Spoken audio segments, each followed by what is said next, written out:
Hi friends, welcome back.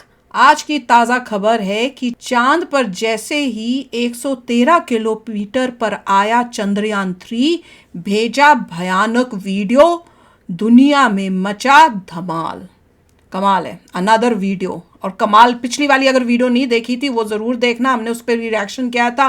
कमाल की video थी, इतनी क्लैरिटी थी। अब तो और पास आ गया, तो अब और भी क्लियर वीडियो होगी और डिटेल्ड वीडियो होगी। चलो शुरू करते हैं वीडियो शुरू करने से पहले अगर आप चैनल पर नए हो और आपने अभी तक सब्सक्राइब नहीं किया तो जल्दी से पहले सब्सक्राइब के बटन और बेल आइकन को क्लिक कर लो ताकि आपको हमारे सारे न्यू वीडियोस के नोटिफिकेशन मिल जाएं जैसे हम अपलोड करें। अगर आपको वीडियो पसंद आता है प्लीज लाइक शेयर। चलिए शुरू करते हैं। चंद्रयान 3 पर बहुत बड़ी खबर। चांद पर डी बूस्टिंग का पहला चरण सफल। चांद पर इतिहास लिखने का शुरू हुआ काउंटडाउन। चंद्रयान 3 ने चांद के पास लगाया इंजन पर तगड़ा ब्रेक और देखते ही देखते हो गया बड़ा खेल। जी हां दोस्तों, स्पेस साइंस की दुनिया में भारत के इसरो ने एक और बड़ा इतिहास रच दिया है। मिशन चंद्रयान 3 ने चांद के बेहद पास अचानक से ब्रेक लगा करके पहली बड़ी डी बूस्टिंग की प्रोसेस को कंप्लीट कर लिया है, वो भी 100% एक्यूरेसी के साथ में। मतलब दोस्तों, चंद्रयान 3 ने चांद की सतह पर उतरने से पहले एक बड़ी कामयाबी गेन कर ली है। इसके साथ ही दोस्तों, इसरो ने अपने कैमरों से चांद के ऊपर कुछ ऐसा नजारा देखा है कि पूरी दुनिया हैरान है। ये तस्वीरें अब दुनिया में तहलका मचा रही हैं। दोस्तों यकीन मानिए कि इसरो को जैसे ही ये बड़ी कामयाबी हाथ लगी है वैसे ही इसरो दफ्तर में खुशी का माहौल छा गया है और ये आपका सीना भी गर्व से 56 इंच का कर देगी। तो दोस्तों इस वीडियो में इसरो की इसी बड़ी कामयाबी पर बात होगी कि आखिर चंद्रयान 3 के इंजन में इसरो ब्रेक कैसे लगा रहा है, कैसे चंद्रयान 3 की चाल बदल गई है, आखिर चंद्रयान 3 के कैमरों ने वो क्या देख लिया है जिस पर पूरी दुनिया की नजर टिक गई है।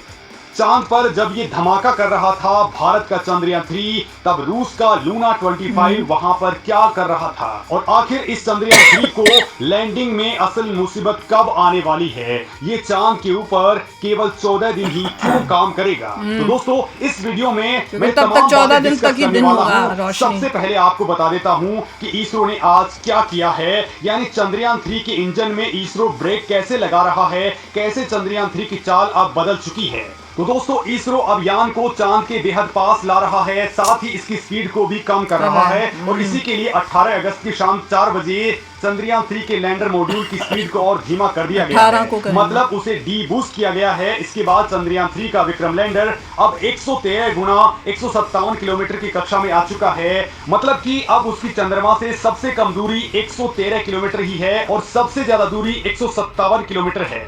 दोस्तों इसरो ने डी बूस्टिंग के जरिए चंद्रयान 3 की कक्षा को घटा दिया है। डी बूस्टिंग का मतलब होता है कि स्पेसक्राफ्ट की रफ्तार को धीमा कर देना। इसरो अब डी बूस्टिंग का दूसरा ऑपरेशन 20 अगस्त को रात 2 बजे परफॉर्म करेगा। इसके बाद लैंडर की चंद्रमा से न्यूनतम दूरी केवल 30 किलोमीटर रह जाएगी और अधिकतम दूरी 100 किलोमीटर पर रहेगी। दोस्तों अब आप कहेंगे कि ये डी बूस्टिंग यानी ब्रेक लगाने वाली प्रोसेस कैसे हुई है। तो दोस्तों चंद्रमा के लैंडर के 4 पैरों के पास में 800 न्यूटन शक्ति के 4 थ्रस्टर्स लगे हैं, जिनमें से दो थ्रस्टर्स एक साथ काम करते हैं, तो यानी कि यूज करके उसको कर रहे हैं। न्यूटन की ताकत लगती है। मतलब दोस्तों ये इस ताकत से उल्टी दिशा में फायर होते हैं तो इससे यान के ब्रेक लगना स्टार्ट हो जाते हैं। डी बूस्ट करने का मकसद विक्रम लैंडर को पेरिलियन यानी कि चंद्रमा से कक्षा का न्यूनतम बिंदु मतलब 30 किलोमीटर और एपोलियन यानी कि चंद्रमा से सबसे दूरी का बिंदु जो कि 100 किलोमीटर है वहां पर लाना है। इसके बाद में दोस्तों सॉफ्ट लैंडिंग की कोशिश स्टार्ट हो जाएगी। वैसे दोस्तों ये कहने में जितना आसान होता है चांद पर बहुत मुश्किल है, क्योंकि चांद पर सिग्नल बार बार ब्रेक होते हैं। जैसे बात करते वक्त आपके मोबाइल फोन के सिग्नल जाम हो जाते हैं, वो रुक जाते हैं, टूट जाते हैं, वैसे ही चांद पर लगातार ऐसा होता रहता है। साउथ पोल पर यह स्थिति और ज्यादा भयंकर हो जाती है और ऐसी पोजीशन में आप सोचिए कि एक छोटा सा गलत कमांड भी क्या कबाड़ कर सकता है। लेकिन दोस्तों इसरो ने यह काम सफलतापूर्वक अंजाम दे दिया है और इसी दौरान इसरो ने अपने कैमरों को भी एक्टिवेट कर दिया है। और दोस्तों इसी दौरान आखिर चंद्रयान 3 के कैमरों ने वो क्या देख लिया है जिस पर पूरी दुनिया की नजर टिक चुकी है।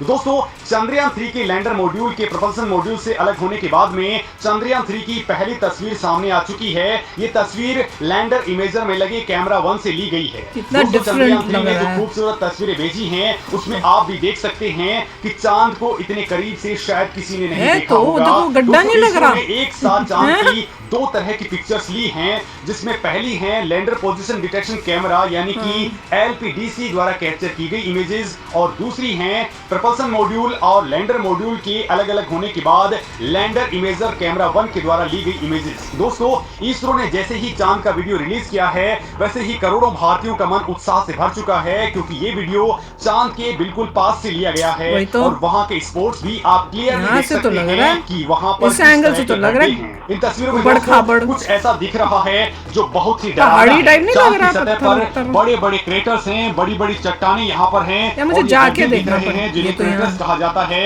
ये क्रेटर्स पता ही ही नहीं चल- लैंडिंग करते समय सबसे खतरनाक साबित होते ये तो हैं। जब दूसरा- चंद्रयान चांद की सतह पर उतरेगा उससे पहले वो लगातार चंद्रमा की सतह की तस्वीरें लेता रहेगा। ये तस्वीरें खासतौर पर 10 वर्ग किलोमीटर के उस एरिया में क्लिक की जाएंगी जिसे इसरो ने लैंडिंग साइट के तौर पर चुना है। लैंडर से मिली तस्वीरों के आधार पर ही इसरो के वैज्ञानिक लैंडिंग की सही जोन को तय करेंगे, ताकि दोस्तों चंद्रमा की सतह से टकराने के बाद हमारे यान को किसी भी तरह की दुर्घटना का सामना नहीं करना पड़े। दोस्तों चंद्रयान 2 के लैंडर्स ने भी लैंडिंग के वक्त फेल होने से पहले चंद्रमा की इसी तरह की कई तस्वीरें और डेटा लिए थे। चंद्रयान 3 के विक्रम लैंडर की लैंडिंग साइट इन तस्वीरों और डेटा के आधार पर ही प्लान की गई है।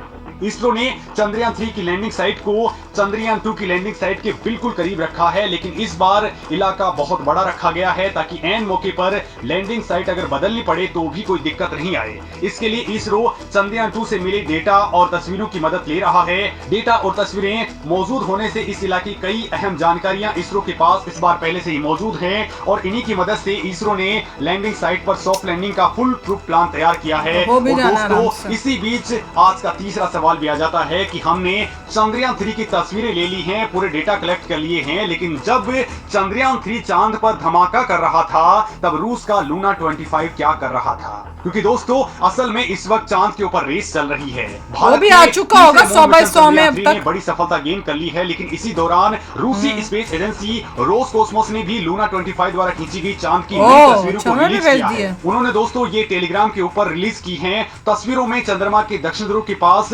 दूर की और जीवन क्रेटर दिखाई दे रहा है। अंतरिक्ष एजेंसी के मुताबिक ये गड्ढा पृथ्वी से दिखाई नहीं देता है, लेकिन शोधकर्ताओं के लिए ये काफी इंपॉर्टेंट होता है, दिलचस्प है। दिलचस्प बात यह है दोस्तों कि चंद्रमा के सुदूर हिस्से की पहली तस्वीर सोवियत लूना 3 मिशन के द्वारा ली गई थी, जिसे लूना 25 मिशन से काफी पहले ही लॉन्च किया गया था। जीवन क्रेटर पृथ्वी से दिखाई नहीं देता है, लेकिन मून मिशन में ये काफी अनोखा माना जाता है। दोस्तों इसको समझने में रिसर्चर्स की काफी रुचि है। इसके चारों ओर शाफ्ट की ऊंचाई अपेक्षाकृत सपाट तल की सतह से 8 किलोमीटर ऊंचाई तक जाती है। जीवन क्रेटर चांद पर बना बड़ा सा गड्ढा है जो कि चंद्रमा के दक्षिण ध्रुव के पास में मौजूद है। दोस्तों रूस का यान इस वक्त 100 किलोमीटर के ऑर्बिट में चक्कर लगा रहा है और ये 21 अगस्त को लैंडिंग के लिए उतरने वाला है। इसके 2 दिन बाद यानी 23 अगस्त को भारत का चंद्रयान 3 भी दक्षिण ध्रुव पर सॉफ्ट लैंडिंग करेगा। और दोस्तों इसी दौरान इसरो को बड़ी दिक्कत आने वाली है, लेकिन यहाँ पर सवाल ये है कि आखिर चंद्रयान 3 को लैंडिंग में असल मुसीबत क्या आने वाली है, ये 14 लैंडिंग दिन ही चांद के लास्ट ऊपर मोमेंट क्यों काम करने वाला है। तो दोस्तों इसका जवाब ये है कि अब हमारा यान 20 अगस्त को अपनी कक्षा को बदल करके 30 किलोमीटर वाले ऑर्बिट में पहुंच जाएगा और दोस्तों इसी कक्षा के अंदर वो आने वाले 2 से 5 दिनों तक रहने वाला है। इसरो की मौजूदा कैलकुलेशंस के हिसाब से 30 किलोमीटर की ऊंचाई में लैंडिंग प्रोसेस स्टार्ट हो जाएगी। तब लैंडर की स्पीड को 1680 मीटर प्रति सेकंड से 2 मीटर प्रति सेकंड पर लाना होगा। ये लैंडिंग यान में 2 नीचे 4 थ्रस्टर्स होते हैं, एक से नहीं आ रहा, इसमें दो से एक थ्रस्टर्स की है तो पावर 4 वैसे। 400 न्यूटन है होती 2 है। फिर बाद में 2 थ्रस्टर्स दोस्तों एक साथ काम करने वाले हैं। बैकअप और के दोस्तों लिए। जब ये यान चांद के ऊपर उतर जाएगा तो ये एक लूनर डे वहां पर रहने वाला है, यानी धरती के 14 दिनों के बराबर ये वहां पर रहने वाला है। तो भाई इसमें पता चल गया, कंफर्म हो गया, जैसे इन्होंने पहले ही बता दिया था कि लूना जो है वो जो लैंड करेगा वो 21 को मंडे को हो रहा है। इन्होंने पता कर लिया था। मैंने कल पहले तो 23 था, फिर भी लग रहा था सेम डेट है। होप थी कि रशिया की वेबसाइट में लिखा हुआ था। उन्होंने क्लियरली कर दिया कि 21 को ही वो लैंड कर प्लान कर रहे हैं, मतलब हर चीज ऐसे गारंटी नहीं होती, वो उनका अनलेस प्लान ये अनटिल है। कुछ ऐसा हो जाए। हाँ, पर तो हर बंदा प्लान तो 21 साइंटिफिकली तरीके बोले जैसे कि हमने हमारा प्लान प्लान किया है हमारा 23 को वही, होगा। तो उनका प्लान किया 21 को। अब चलो कोई नहीं, हम लोग दूसरी हिस्ट्रीज बनाएंगे। इस इस बार ही रशिया को करने देते क्यों भाई, दुख तो हो रहा है, क्या करें, क्योंकि बहुत होप थी कि चलो अब we are going to create history, पर कोई नहीं। अभी हम लोग भैया रेस में आ गए हैं, सबको दिख रहा है कि इंडिया की ताकत, कि कितना इंडिया आगे प्रोग्रेस कर रहा है। और चाहे रशिया पहले भी पहुंच जाए, 4th नंबर पे तो हम ही होंगे, क्योंकि रशिया तो पहले ही पहुंच चुका है, उसने नंबरिंग में अपना कर ही लिया है। तो कंट्रीज में तो 4th हम फिर भी होंगे ही होंगे, और पानी ढूंढने में हम ही होंगे। राइट, नहीं काफ़ी अच्छा मिस्टर सोमनाथ ने काफ़ी कुछ शेयर की हैं अपनी बातें इंटरव्यूज़ में, और उससे यही है कि सक्सेसफुल होने वाला है। बहुत इंप्रूवमेंट किए हैं, बहुत ही मेहनत की है, बहुत ही आप कहते हैं इतना कुछ किया है कि चांसेस हैं कि एवरीथिंग विल बी ओके। और जो अचीव करना चाहते थे वो एग्जैक्टली उसी तरीके से 23rd को ही हमें जाना है, जो भी प्लान है उसी समय पे प्लान करना है। वो सबके पीछे कोई इंटेलिजेंस है कि उसी वक्त ही सब कुछ करना है, दूसरे लोग क्या करते हैं परवाह नहीं है, हमें वैसा ही करना है। हमने जो करना है हम अपने पे फोकस कर रहे हैं। बिल्कुल, वो होता है ना कि भैया तू क्या पढ़ रहा है, नहीं पढ़ रहा है, नहीं, हम अपना जो मैंने प्लान किया मैंने पढ़ना है, और अगर हम उसी तरीके से करते चले जाएंगे तो सभी देशों को डिफीट कर देंगे। वो तो है ही, वो हमारा पीछे छोड़ देंगे सभी देशों को।